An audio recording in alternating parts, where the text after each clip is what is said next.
राम, जिसके पिता एक बड़े बिजनेसमैन थे और उन्होंने हाल ही में एक पुरानी 4 मंजिला इमारत को खरीदा। हवेली बहुत ज्यादा शानदार थी। उसी शाम को गर्मियों का कॉलेज वेकेशन मनाने के लिए अनुराग राम के पास आया। अनुराग, जो राम की बुआ का लड़का था, वो अकेला आया था। इसी के साथ उसे संस्कृत में काफी ज्यादा इंटरेस्ट था। वो कॉलेज के बाद संस्कृत की एक्स्ट्रा ट्यूशन लिया करता। अनुराग कार से निकलकर जैसे ही घर में पहला कदम रखता है, राम का कुत्ता रोके अजीब हरकत करने लगता है। कमरे में अचानक से ठंडक बढ़ जाती है। हालांकि अनुराग ये सब इग्नोर करता है, लेकिन तभी राम अनुराग को हवेली के बारे में कुछ खौफनाक बातें बताता, जिसमें से एक ये थी कि स्टोर रूम में बिल्कुल भी मत जाना। अनुराग राम से पूछता है कि भाई ऐसा तो क्या है स्टोर रूम में जो तुम मुझे जाने से रोक रहे हो, लेकिन राम बात टालते हुए कहता है तो ये सब छोड़, मैं तुझे एक लड़की दिखा के लाता हूँ, अभी कल ही तो रहने आई है। लेकिन जो अनुराग था उसके दिमाग में कंटिन्यूसली अभी भी ये बात थी कि स्टोर रूम में ऐसा तो क्या है जो मुझसे छुपा रहा है। इतना सब होने के बाद राम अनुराग को बेहद खूबसूरत लड़की दिखाता है, जो उनकी हवेली के सामने एक छोटे से घर में रहने आई हुई थी। वो इतनी ज्यादा खूबसूरत थी कि उसे देखकर तो अनुराग की तुन्नी ही खड़ी हो गई। लड़की की उम्र लगभग अनुराग जितनी ही थी, 20-21 के लगभग। जैसे ही लड़की ने अनुराग को देखा, वो लड़की शर्मा कर अंदर चली गई। अनुराग को यह लड़की बहुत ज्यादा पसंद आ गई थी। अनुराग ने उस लड़की से बात करने की सोचा। अगले दिन उसी टाइम पे वो लड़की अनुराग को खिड़की के पास दिखी। अनुराग ने पूछा, क्या हम मिल सकते हैं? लड़की ने बोला, क्या आज रात 11 बजे मेरे घर पर आना, आज कोई नहीं होगा। इतना बोलते ही लड़की वहां से चली गई और अनुराग खुशी के मारी पागल हो गया और मेडिकल स्टोर पहुंच गया। समझ जाओ। लेकिन अब उसकी खुशी ज्यादा देर तक टिकने वाली नहीं थी। इतना सब होने के बाद अनुराग मेडिकल स्टोर से आते ही सीधा राम के पास चले गया और राम को सब कुछ बताया, लेकिन राम ने उसे जाने से मना किया। लेकिन अनुराग ने भी जाने की ठान ही ली थी। रात के 9 बजे के लगभग अनुराग राम को ढूंढता है, लेकिन उसे राम कहीं भी नहीं मिलता। फिर अनुराग सोचता है कि सब जगह तो ढूंढ लिया, बस एक जगह रह गई है, स्टोर रूम।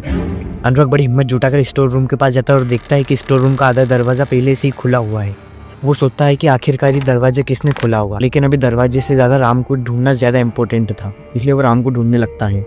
वो जैसे स्टोर रूम के अंदर जाता है, वहाँ पर वो देखता है कि काफी ज्यादा अंधेरा है, लेकिन एक उजालदानी से रोशनी आ रही है और वो रोशनी जाकर सीधे एक संदूक पे गिर रही है। उस संदूक पे एक लाल कलर का कपड़ा ढका हुआ था। अनुराग संदूक की ओर जाता है और संदूक को खोलकर देखता है, लेकिन वो संदूक में किताब पड़ी हुई देखता है जिसके ऊपर एक कलश रखा है। वो जल्दी से उस कलश को हटाता है और बुक अपने हाथ में लेता है। उस बुक का नाम था असंभवम। अनुराग सोचता है कैसा नाम है, लेकिन वो ज्यादा नहीं सोचकर उसका पहला पेज खोलता है। उस किताब में लिखा हुआ था क्रिंडा आरब्धा यदि मध्य तज्जसी मृत्यु विष्यते। वो इतना पढ़ता है, लेकिन तभी उसे महसूस होता है कि किसी ने उसके कंधे पर हाथ रखा हुआ है। अनुराग मुड़कर देखता है कि ये कोई और नहीं बल्कि राम है। राम की आंखें हल्की लाल हो चुकी थी। अनुराग ने राम को बोला, भाई तू गंजा अंजा फूकने लग गया क्या, तेरी आंखें से लाल हो रही है? राम बोला, अरे भाई तू ये सब छोड़, तू यहाँ क्या कर रहा है, जल्दी से चल वरना कोई देख लेगा। अनुराग बोला, नहीं जा सकते। राम बोला, अरे भाई तू पागल हो गया क्या, जल्दी से चल नहीं तो मरेंगे। अनुराग बोला, अगर यहाँ से गए तो भी मरना ही है। राम बोला, अरे भाई तू क्या बोल रहा है, मुझे कुछ समझ नहीं आ रहा। अनुराग बोला, तू मेरी बात ठंडे दिमाग से सुन। अभी तेरे आने से पहले मैंने इस किताब को खोला और इसका पहला पेज पढ़ा। उस पेज में लिखा था कि क्रिंडा आरब्धा यदि मध्य तज्जसी मृत्यु भार विष्यति। इसका मतलब होता है कि खेल शुरू हो चुका है, अगर इसे बीच में छोड़ा तो तुम मर जाओगे। राम बोला, भाई इसे बीच में नहीं छोड़ सकते क्या? अनुराग बोला, नहीं। और इसी के साथ अनुराग ने बुक पढ़ना स्टार्ट कर दिया। पूरी बुक संस्कृत में थी, इसलिए मैं आपको हिंदी में एक्सप्लेन करके बताता हूँ। बुक में एक पैराग्राफ लिखा था। उस पैराग्राफ के बारे में एक ऐसे चित्र के बारे में बताया था जिसे अपने खून से दीवार पे बनाने से इंसान उस दीवार के अंदर चले जाएगा और उसे कुछ जानलेवा और वियर्ड गेम खेलने होंगे। और इसी के साथ इस कमरे में जितने भी लोग खड़े हैं उन सभी को उस खेल में पार्टिसिपेट करना ज़रूरी है। अगर किसी एक ने भी पार्टिसिपेट नहीं किया तो कुछ भी हो सकता है। इतने में राम अनुराग को बोलता है, भाई तू इन सभी चक्करों में मत पड़, चल वरना हम मर जाएंगे। और अनुराग का हाथ पकड़कर उसे ले जाने लगता है। तभी ये दोनों अचानक से रुक जाते हैं, क्योंकि उन्हें सामने दीवार पे दिखता है कि जो राम के पापा है वो जंगल में बेसुध होकर चल रहे हैं और उनके पीछे एक आदमी खंजर लेकर खड़ा है। इतना देखते ही राम बोलता है, अरे अरे मेरे पापा को छोड़ दो, कुछ मत करो, हम ये गेम जरूर खेलेंगे।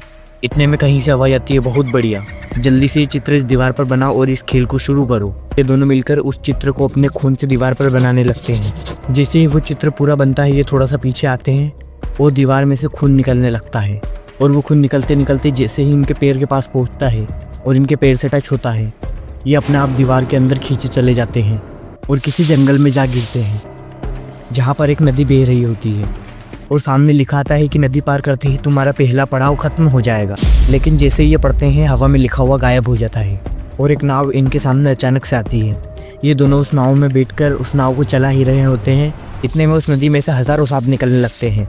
ये दोनों काफ़ी डर गए थे, लेकिन इनके पास और कोई चारा भी नहीं था। ये नाव को चलाकर नदी पार कर ही रहे होते हैं इतने में ऊपर के पेड़ से एक सांप गिरता है और राम को उसके कंधे पर काट लेता है।